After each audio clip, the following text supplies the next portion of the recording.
Day to day news Bharat आपसे वादा करता है, हम पूरी निष्पक्षता के साथ पत्रकारिता करेंगे। हमारा कोई भी पत्रकार किसी ना तो विज्ञापन लेगा, ना किसी उपहार लेगा, ना किसी को ब्लैकमेल करेगा। हम दबे कुचले लोगों की आवाज बनेंगे। हमारा चैनल किसी भी ऐसे व्यक्ति को खबर नहीं दिखाएगा जो तांत्रिक या डोंगी बाबा बनकर भोले भाले लोगों को धोखा देते हैं। Day to day news Bharat का लक्ष्य है लोगों की निगाह में लोकतंत्र के चौथे स्तंभ को मजबूत करना है। जिनकी मेहनत और लगन ने समाज में एक नई मिसाल कायम की है, जिनके कर्म ने शब्दों से ज्यादा गूंज की है, और उस शख्सियत को आज जिला प्रशासन ने 15 अगस्त के मौके पर सम्मानित किया है। उनसे बात करते हैं। मैडम, सबसे पहले आपको शुभकामनाएं। आपका नाम क्या है? शालू गुप्ता। शालू जी, आपको सम्मानित किया गया है। किस क्षेत्र में आपने उत्कृष्ट काम किया था जो आपका सम्मानित किया गया है? सर, एक्चुअली मेरा एक फाउंडेशन है जिसका नाम प्रणाम इंडिया फाउंडेशन है, जो कि अवेयरनेस कैंप्स करते हैं पोस्को को लेके, साइबर क्राइम को लेके, बहुत सारी चीजों को लेके, जिससे क्राइम हो ही ना। और सबसे बड़ी बात, मैं एक पॉडकास्ट चैनल चलाती हूँ जिसका नाम पॉडकास्ट भी शालू है, जिसमें भी अवेयरनेस कैंप्स को ही रहता है, जिसमें लोगों को अवेयर किया जाता है ताकि कोई भी क्राइम जिला से या फिर हमारी स्टेट या फिर हमारे हिंदुस्तान में हो ही ना।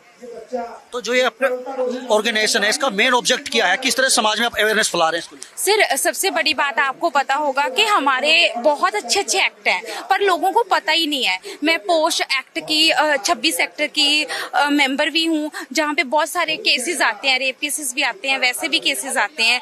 और पोस्को में भी बच्चों को अवेयर करना कि उनको कोई सेक्सुअली हरास नहीं कर सकता, बच्चों को बताना कि उनके फंडामेंटल राइट्स क्या हैं, प्रोटेक्शन कैसे हो सकती है, इन सारी चीजों के ऊपर काम करते हैं। तो ये वो शख्सियत है जिनको आज अपने कर्मों के लिए सम्मानित किया गया। समाज सेवी है। इनका जो कहना है कि बच्चों के लिए अवेयरनेस काम चलाते हैं और समाज में कहीं ना कहीं एक मिसाइल काम किए हैं अपने कर्मों से लेकर। वीडियो जर्नलिस्ट अतुल वर्मा के साथ अश्विनी कुमार, पंचकुला। सबसे बड़ा काम हम करते हैं कि स्कूलों में एडमिशन कराते हैं, गवर्नमेंट स्कूलों में जाके, जो कि सबसे बड़ा राइट है, राइट टू एजुकेशन, वो बच्चों को दिलाते हैं।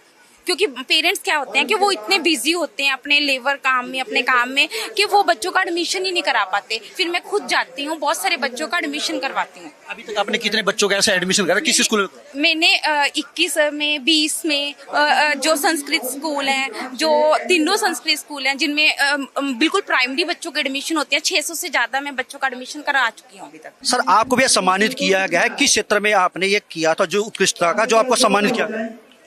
मेरा नाम अनिल थापर है।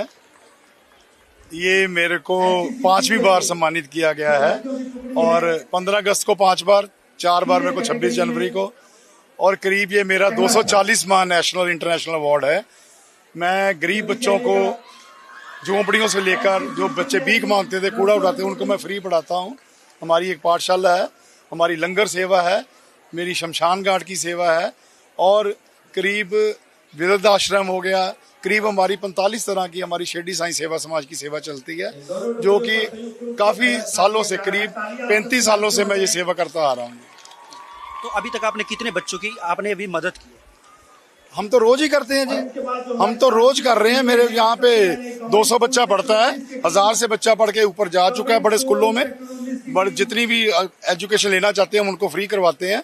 बाकी 18 साल से हमारी लंगर सेवा चल रही है जी। इसका खर्चा वहन कौन करता है? समाज से लेते हैं? सरकार की तरफ से कोई हेल्प मिलती है आपको? नहीं, देखिए, सवाल ये नहीं है। अच्छा काम करोगे, किसी चीज की कमी नहीं आती। समाज में लोग बहुत बैठे हैं, हर चीज आप सरकार पे नहीं छोड़ सकते, कुछ आपके भी कर्तव्य बनते हैं। जो समाज ने आपको दिया, समाज को लौटाने में कोई हर्ज नहीं है। धन्यवाद सर। सर, आपको भी सम्मानित किया गया है। आखिर किस क्षेत्र में आपने उत्कृष्टता का प्रदर्शन करते हुए सम्मान हासिल किया? मैं महेंद्रपाल बंसल, बालाजी कहते हैं मेरे को, महेंद्रपाल नाम से कोई नहीं जानता।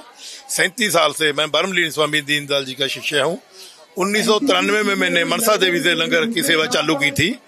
अब हर साल मौनी मस्या पे इलाहाबाद 7 दिन का लंगर, कुंभ और अर्ध कुंभ हरिद्वार हो, इलाहाबाद हो, 1 महीना, 1.25 महीना बाहर लंगर चलता है।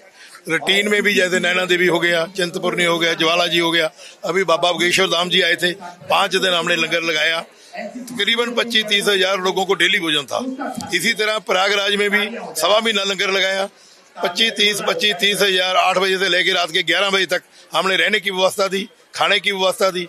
हमारे 4-5 लोग हैं जो मेरे साथ मेरी टीम में हैं, तो हमें किसी का, परमात्मा की बड़ी कृपा है। ब्रह्मलीन स्वामी जी का शुक्रिया अदा करता हूँ जिन्होंने इस मकाम पर पहुंचाया। मैं उनके साथ हूँ।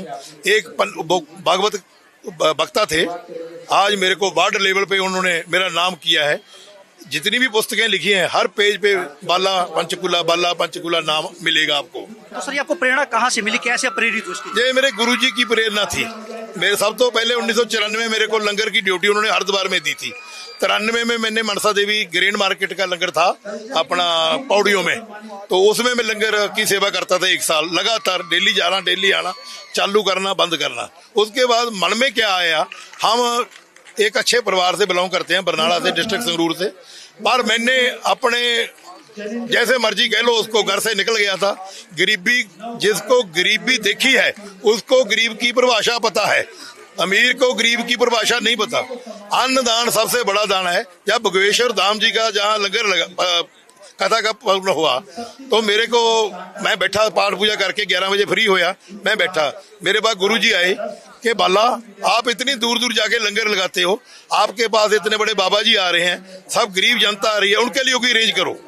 तो हमने बैठे बैठे 4-5 हमारे दोस्त हैं, पहले हमने 60 गाड़ी बुक कराई, फिर हमारे मित्र थे वो कहते गाड़ियां गुड़ियों से कुछ नहीं बनेगा, हलवाई करो। तो हमने 5 दिन हलवाई करे, सुबह 8 से लेके सुबह मैं 6 बजे से लेके रात के 11 बजे तक, 1:30 बजे तक ड्यूटी देता रहा और 25-30 हजार लोगों को भोजन चलता रहा। यही हमारी तमन्ना है कि हर एक गरीब को भोजन मिले, ये भूखे को अन्न मिले। तो आपको संतुष्टि मिलती है इस तरह के? बहुत ज्यादा, मेरे को किसी चीज में संतुष्टि नहीं जितना मेरे को अन्न खिलाने में संतुष्टि मिलती है। अब मैं मेरी जेब में किसी टाइम 5 रुपए होते थे, मैं 5 ही दान कर आता था, 20 का खा ले यार, जो खाना तू क्या खाना वो खा ले। तो इस तरह से लोगों को सम्मानित किया गया है। लेकिन आपको एक मैं इस विषय में और जोड़ना चाहूंगा, हालांकि उत्कृष्टता की कोई सीमा नहीं होती, कोई उम्र नहीं होती, और इसमें बातचीत करने के लिए हमारे साथ माउंट एवरेस्ट की बेस कैंप तक गए हैं, उनसे बात करेंगे कि आखिर उनका ये अभियान कैसा रहा और उनको जिला प्रशासन ने सम्मानित किया है और किसको किस तरह से देखते हैं। मैडम, आज जिस तरह से बच्चे को सम्मानित किया गया है, क्या इसका उत्कृष्टता कहाँ दिखाई? एक्चुअली आरएन ने इसी वर्ष मई में एवरेस्ट बेस कैंप क्लाइम किया है और उसका एक मोटिव था कि हमारे भारत को और हमारे हरियाणा के जो युवा हैं उनको नशे से जो है दूर रखना है और उनको उनके एम की तरफ अग्रसर करना है ताकि हमारा भारत देश उन्नति और तरक्की करे। आयरन, आपने माउंट एवरेस्ट के बेस कैंप तक चढ़ाई की है, तो उस पूरा अभियान आपको कैसा लगा? बहुत अच्छा था, वहाँ पे हमने बहुत चीजें देखी। जाने से पहले क्या मन में विचार आए थे, किस तरह से क्लाइंबिंग करोगे, क्या कोई चिंताएं थी या खुशी का? बहुत खुशी हो रही थी कि हम इंडिया के लिए कुछ कर रहे हैं, क्योंकि हमने क्लाइम किया था नशा मुक्त भारत के लिए। इसका ऑब्जेक्ट क्या है? आप अगर बात करें, आप क्यों गए थे इसके लिए? क्या कोई मकसद था या वो मकसद अभी भी सपना है आपके लिए? मकसद मैं आगे भी पूरा करूंगा। हमारा ये एवरेस्ट बेस कैंप जो था उसका मकसद था नशा मुक्त भारत। आज जिला प्रशासन ने आपको सम्मानित किया है, ये सम्मान लेकर आपको कैसा महसूस हो रहा है? बहुत अच्छा लग रहा है। मैंने सोचा कि अब मुझे आगे जाके एवरेस्ट टॉप पे क्लाइम करना है।